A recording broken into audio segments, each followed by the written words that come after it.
wasn't sure actually what I had wanted to address here. I'm not sure how many people are keen on the Singapore-Indian corridor. But when Shivji approached me, he said, "Do you think it's a good idea?" And I said, "Well, absolutely. Having experienced and having lived in Singapore for the last 9 years, I clearly see the vibrancy of the Singapore ecosystem and what Singapore has done for itself." And I'll share a little bit about that. I also noticed that Veer introduced me from TiE, so I'll tell you a little bit about TiE as well for some of you who may not know about TiE. TiE stands for the Indus Entrepreneur. It started in Silicon Valley in 1992. It really started off by a bunch of Indian entrepreneurs who by that had been very successful. They realized that most of the capital actually was not in Silicon Valley, it was actually in New York. And also there were not that many role models at that point of Indian origin. Of course, today you have, Satya Nadella, Sundar Pichai, Indra Nooyi, and a whole lot of names that people recognize on the global corporate world. But those rewind to 1992, when it was the very early days of the internet. There were not that many people from Indian origin who were inspirational. And so that's really how the genesis of TiE was. TiE started off with that idea to say, let's inspire, let's provide capital, and get these young, aspiring entrepreneurs to become successful. And from that idea, germination of that idea, TiE has now grown to over 60 chapters across the world. And really the 4 C's of TiE that I talk about is what TiE does as part of its ethos is, A, it's able to provide capital. Capital is, as you all know, the very life being over drives an idea to an enterprise. Second thing is that every entrepreneur, no matter where they start with, has aspirations to go. It's not regional, and they're definitely global. And with 60 chapters across the world, they're able to provide massive connectivity for these entrepreneurs. The third C of TiE is that no matter what you do, you need deep domain competency, you need deep domain capability in your organization. And for example, in TiE India, we have many luminous figures like Anand Mahindra, who, if you had to do something in the automotive sector, would be pretty much an authority. If you had to do something in the biotech space, Kiran Majumdar is another one of our TiE channel members, and you could go and approach her. So that way, there is a very big reservoir of deep domain capability that resides in TiE, and so you can tap onto that. And the fourth, and perhaps the most important other aspect of TiE is about mentorship and what we call coaching. So that's really what TiE is all about. I wear 2 hats in TiE. I'm actually the chairman of the Singapore chapter, and TiE, the 60 plus chapters are governed by a global board, and I also sit on the global board of TiE. So that's what my role of TiE is. And I've been associated with TiE, now getting close to about 2 decades, almost from when it started. So a little bit about Singapore. Singapore is a very small island, at the tip of the Malaysian peninsula. At the time of its independence in 1965 from Malaysia, it had 560 square kilometers of space. Today, a little over 50 years, it's now done massive reclamation for many of you who've visited Singapore and you fly into Changi. Changi Airport itself is on reclaimed land. It today occupies 720 square kilometers of space. If you think about Singapore and you think about the biggest capital that Singapore has, and most of us, by the way, when we talk about capital, we think about either financial capital, or some of my fellow friends will come further along the road. We talk about human capital, etc. But the biggest capital that Singapore has is one of governance and transparency. So if you want to incorporate a company, I think that the biggest thing for capital providers to put their money in, venture capitalists, etc., is they want to be sure that their contract law that they write with you, that is enforceable, that is there. And that's why massive capital flow happens into Singapore. The other thing is that Singapore, through its governance, transparency, the other aspect of that is very low crime, high quality of life, etc. So as any enterprise, you want to attract not just local talent, but want to be able to attract global talent. And Singapore helps facilitate that massively through its vast ecosystem of whether it's education systems, banking systems, housing, transportation, sanitation, etc. And therefore providing a fantastic quality of life for people who come to live there. And therefore, you as an entrepreneur, if you're thinking of starting a business or moving to Singapore, then the one thing that you have to worry about is talent going to follow through in Singapore as well or not? And certainly, it becomes a very attractive place for you to get your talent over there. Why the Singapore-Indian corridor is very important is because Singapore, while I talk about Singapore as a small place, but really in itself, Singapore, if you were to think of Singapore just by itself, I think it would be not doing justice to Singapore.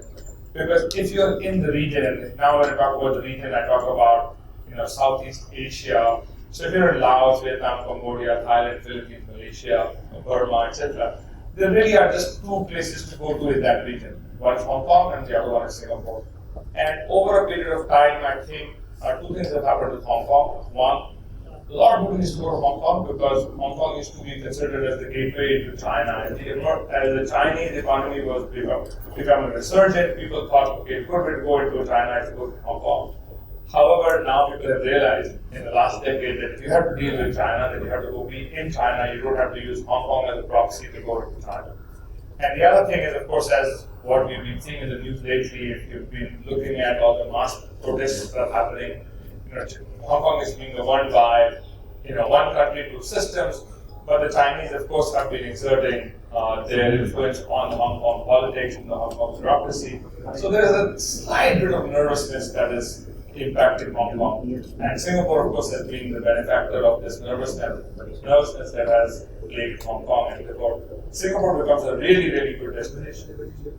When you think about an entrepreneurial ecosystem, the things that you need in an entrepreneurial ecosystem are, accelerators, incubators, mentors. And Singapore has done that structurally extremely, extremely well. Again, for some of you who do not know the Singapore ecosystem, most of us are loath to, dealing with the government. Our viewpoint is we can do things, but we exist in spite of the government. We think of the government as the biggest impediment into our progress. It's the biggest evil in our life is the government. That's a very strong viewpoint that many of us hold.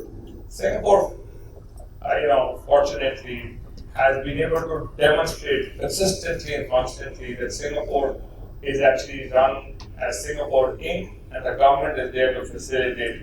And in fact, the reward system, by the way, for these ministers, etc., is just like how you would actually run an enterprise. For some of you who came from the corporate world, or are at least definitely familiar with the corporate world, the CXO suite, whether it's a CEO or CFO or Chief Strategy Officer or Chief Marketing Officer, they get really paid very, very handsomely. And Singapore government, when they started, when they thought about themselves, they said, hey, the ministers have equal responsibility running this country of 5.5 million people, of which 3.5 million people are Singaporeans and another 2 million are people from outside, expats like myself who live in Singapore. That's our job. And so what should a person who is in that responsible position be paid? And their Singapore ministers, their salaries are between $1 to $2 million. Junior ministers are close to $1 million a year, and senior ministers are $2 million a year. So there is really no motivation to do anything outside than for them, financial motivation to do other than to perform their jobs. So they've taken that motivation away and made it very transparent. And hence, Singapore has been, because of all these things, from an environmental perspective, from a technology perspective, from a capital perspective, become extremely attractive. And the Singapore-India corridor actually is getting very, very strengthened massively. In fact, it has become a very big pipe where the entire drainage of the Southeast Asian diaspora, the region, is coming into Singapore and is connecting from Singapore into India. So I always tell people that when you think about Singapore, and I was actually talking to somebody earlier on in the before this meeting, and he was saying, what's the thought about moving to Singapore vis-a-vis California, etc. And my repartee to them was that when you think about Singapore, don't think about Singapore alone, think about an entire region of 600 million plus consumers that you're actually targeting to. Think also about what people think about, while the Indian government is becoming very aggressive and is becoming very positive about the startup ecosystem, but there still are the remnants of our legacy over here where capital inflows and outflows, especially foreign capital inflows and outflows from India, are still, under a little bit of a challenge. And Singapore, of course, has made that very, very easy. Singapore, at the same time, does not have the same stigma as people have, when they say, I'm a business that's incorporated in British Virgin Island or Cayman Islands or even Mauritius. People think about it and say, oh, is root chor hoga? He must be, doing some creativity with his taxes and all that. Singapore doesn't have that. And so therefore you have this very clear, clean image of Singapore that you can partake to. And the pipes are becoming very fat. In fact, Singapore government has become very aggressive about looking and wooing India, and from a governmental point of view, from a trade point of view, from a corporate point of view, from a startup point of view, you're starting to see lots and lots of movement between India and Singapore happening back and forth. In fact, one of the things that when you think about not just capital and human talent, but you think about the ecosystem around you, for many of you, I know I was told that the winners of the startup, Super Startup Asia competition, a lot of those have technology background or technology bidding, etc. Singapore is again the headquarters of most large technology companies. So when you think about Google, Facebook, Intel, Cisco, YouTube, any of these things, Singapore is really the regional headquarters of this thing. And in fact, many people who look at India, those people who are responsible for India territory also actually are in Singapore.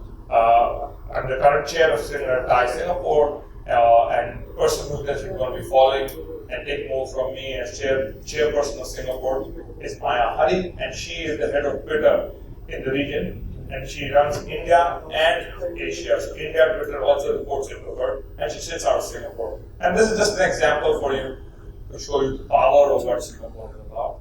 So I would very much urge you to tell you that, look at Singapore, look at it from the point of view when you're thinking about your business though. But each decision is an individual decision. If your investors are in California, then very difficult for your investors to balance the fact that you're going to be sitting in a third country. But if you think that a lot of their capital flow is going to happen from Singapore or investors in India, they would feel very comfortable in Singapore, then certainly that's the place to go. From a movement point of view, from a family point of view, from a value system point of view, Singapore is very close. It's a very similar Asian value system that happens here. That will go there. So I certainly am speaking, from experience, not espousing or postulating a theory, but this is my experience and what I've seen. And I would very much, urge you all to think seriously about what you think will go over there.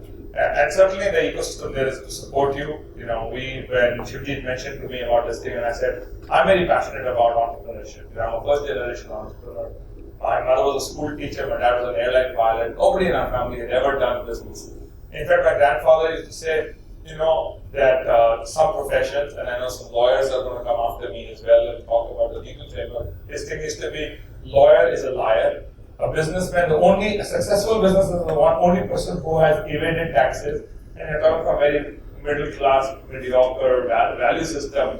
Evading taxes was not a good thing, and to be a successful businessman, then you have to be creative, quote unquote, with your taxes, was not appreciated by, at least my grandparents' generation. But I can tell you that I've really reaped the benefits of entrepreneurship. Of course, I said to people that entrepreneurship, just because a lot of people are doing entrepreneurship, doesn't mean that you have to become an entrepreneur. It's not fashionable to become an entrepreneur. You have to become an entrepreneur if you feel yourself that you want to become an entrepreneur. There is an idea burning in your mind that you think is going to change the world, is going to be beneficial to society, is something that has not been done before. Then become an entrepreneur and follow through on your passions.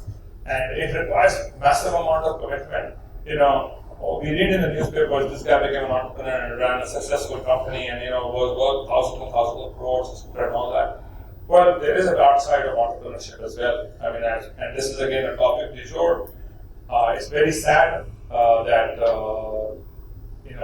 if you guys have been reading the newspaper lately, if the Cafe Coffee Day founder, his body was found, and clearly seems like that he took his own life. He died by suicide. That these things happen. There's massive pressure on people as an entrepreneur because the buck stops with you. In a corporate world, I can turn around and say, oh, my boss did that to me, etc. But if you're an entrepreneur, then the buck stops with you. Everything that you do stops with you. However, I think there are issues that you have to kind of think about who you are, what your self-esteem is, the idea that you have to separate from you as an individual, and then what you do around that. And I think there's a responsibility collectively for all of us to build an atmosphere where we say that if an idea fails, that the individual has not failed.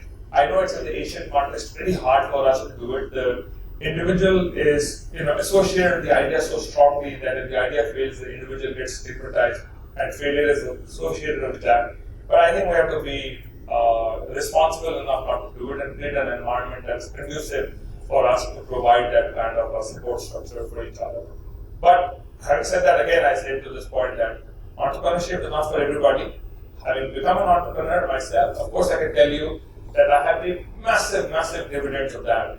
I've reaped, not just financial dividends. Of course, if you run a successful enterprise, you reap the financial dividends. But I've reaped emotional dividends. I've reaped the dividend of social dividends. Creating an enterprise where lots and lots of people are working together with you, etc., has its own joy and pleasure. So there are many factors in which entrepreneurship rewards you, but it really also is an all-consuming job. It isn't something that you can do on the fly. Many entrepreneurs or wannabe entrepreneurs think about, hey, I'll be in the corporate world and I'll dabble on the side, think about an idea, and once I get to a point that my idea is good enough, at that point I will take off. And then people don't do that. Entrepreneurship really means that you give it your all. Business plans are notorious, or business schools are notorious, and I sit on the board of one of these IIMs as well. What is plan B? Plan B. Entrepreneurship, there's no plan. That's it. You live and die by that, really. Okay? So don't think of it, I do this, and if this is not successful, then 18 months later, I'll go back to my dad, or I'll go to my uncle, or to this thing, or I'll go back to my job, and I told my previous boss, I'll come back again. No, that is not the thing. So, the notion of half pregnancy doesn't exist in entrepreneurship. You're in or out completely. So this someone very early on asked us,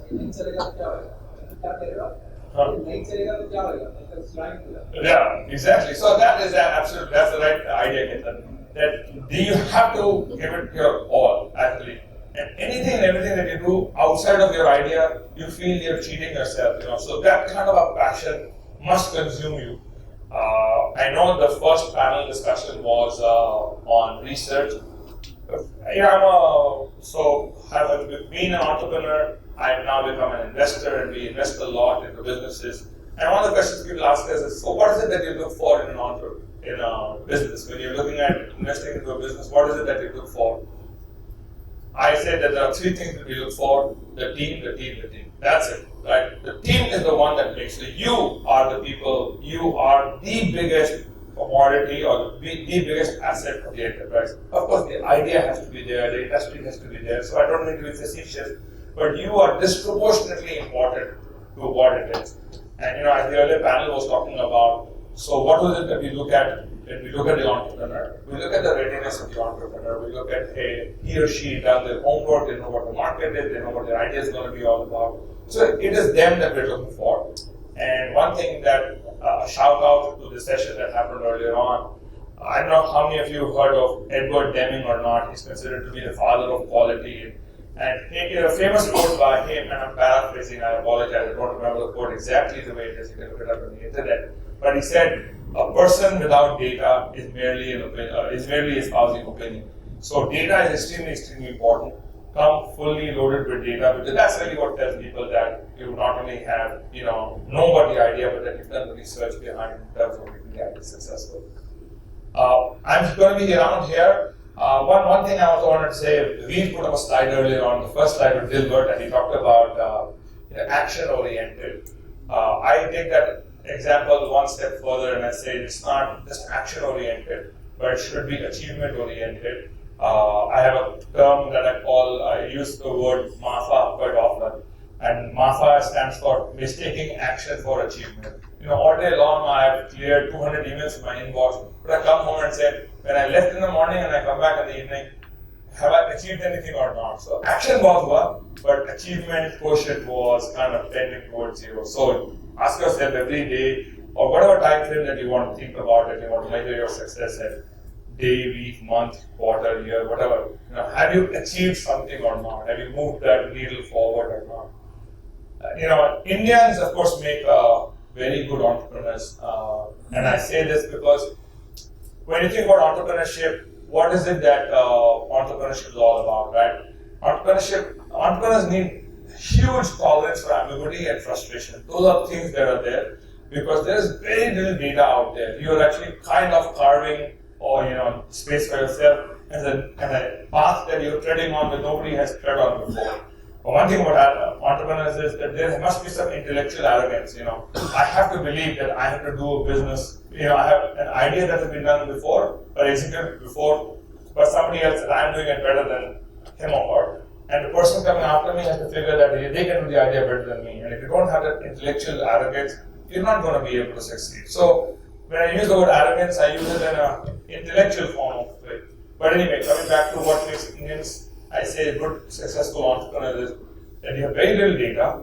You have to rely upon your team very heavily to make that idea successful. And in the end, like again going back to Ketan said, that there is no plan B. You have to think about it, the idea will become successful.